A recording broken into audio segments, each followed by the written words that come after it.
Yeah, Matt, no doubt you're looking forward to a pretty big game on Saturday. Yeah, I think the whole squad's pretty excited.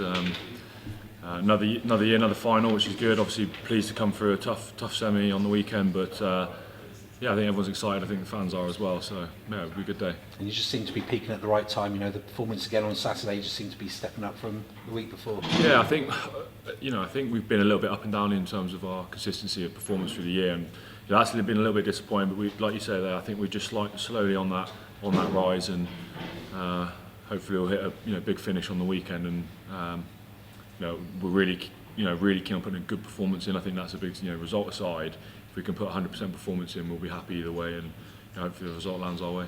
Yeah. Speaking to Rob a minute ago, we mentioned about the hurt and the anger that the players felt last year, and that the players themselves have been talking about that amongst themselves this week. So that obviously seems to be quite a big motivational thing. Yeah, I think like I said again, it's partly down to performance. Obviously we lost and we're disappointed. We understand, that, but it was more the fact the way we played. We probably felt like we underperformed a little bit. Credit to Saracens. They are a very good team. They're a very good team this year again. And that was the frustrating thing, because we were 1-2% off what we'd normally do. You just allowed them into the game, a little bit, and hopefully we can fix that up this year. And if we can implement our game on them, I think it'll be it's anyone's game then. Yeah, and I guess you all kind of know that you need to be right at the top of your game as well. You're playing not just arguably the best team in England, but the best team in Europe right now. Yeah, well, they won the European Cup, so you'd say they're best team in Europe. So yeah, we've got to be on our full strength, full attack mode, and making sure we're physically on contact. Our work rate's well up there, and we're well organised. We've got clear roles and all that sort of stuff. And then we just pour the emotion into the game as well. And I think that's important. We'll have a good following up. I'm sure whole of Devon will be at Twickenham and Cornwall probably, but so it'll be a great atmosphere. I think it's important that we enjoy that, soak that atmosphere up, because you don't say you don't make a final every year, but obviously we've made a few in the last few years, but it's a special occasion, so we'll enjoy that atmosphere and give our best on the pitch. Do you prepare for a game like this differently to like a normal league game? No, not well. Personally, I don't, and I think the way that we've prepared this week's been no different to what we'd do, in a normal week. Schedule comes out sort of Sunday night, Monday morning, and it's everything was exactly the same, and we just prepared. Don't get too overexcited too early for a final. At the end of the day, it's just another game. Yes, all right, it's a final, but it's another game of rugby on a fairly large pitch, and that's about it really. So yeah, we'll go out and give our best account of ourselves, and hopefully the rest takes off itself. Yeah, there's obviously a lot of individual battles throughout the whole team, well, both teams really. Certainly at number 8 with yourself and Tuilagi from Saracens. Or Billy Vanapola. Oh, Vanapola. That's it, yeah. Yeah, so I know him pretty well from age group stuff.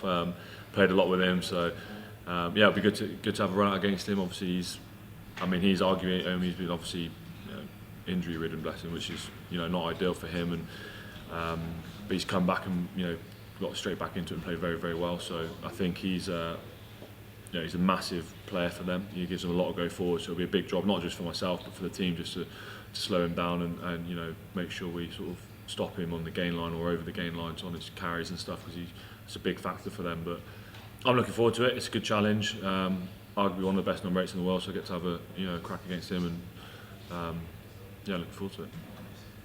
Obviously, on a personal note as well, for you, it's been an exceptional year. Shortlisted for Player of the Year as well. As this for your year in the Chiefs shirt, how's it been for you? Yeah, I've been really pleased with how it's gone. I think I've just enjoyed the year more. I mean, it's always easy saying that when you played a fair bit of rugby, and but the coach has been good. They sort of they've just been quite open and honest with me and just said, look, go out. If you make mistakes, it's not the end of the world as long as the intent's right and the ambition's right. So I've sort of been a little bit more relaxed. I think I got a good pre-season in, which has helped. And also, playing back row, I played a little bit at 8 this year, which I hadn't played for a few years, which I've enjoyed. But at the end of it, I'm sat at the back of a pack that's one of the most, one of the best packs in England. So it's made my life pretty easy and my job pretty simple. So, like I said, it's hopefully I can continue that form into the weekend. And obviously back-to-back wins against Northampton, and obviously a try for yourself. The confidence is there, like it has been all season, I suppose, heading into the final on Saturday. Yeah, I mean, Saints put up, two good fights over those 2 games. It's a bit of a weird one playing sort of teams back to back and like preparing for them. It's, although you try not to say it, it is a slightly different. It's a weird feeling in the group, but I think we had the upper hand. Obviously, we booked that home semi-final in weeks before, which was good. So to play them last game of the season, we probably had that sort of upper hand in the sense that we knew we could beat them because we'd done it the week before. But they threw the kitchen sink at us in that first half, and it was close going in at half time, but yeah, we came through in the second half and did what we did well, and that was it.